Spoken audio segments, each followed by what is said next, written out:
Today we're going to be talking about artificial intelligence, and how it will affect our lives. It's already impacting us in ways that we're not even aware of.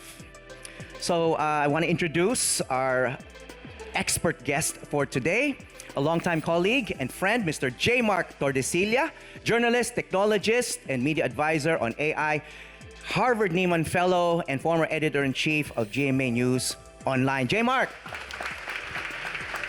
Thank you.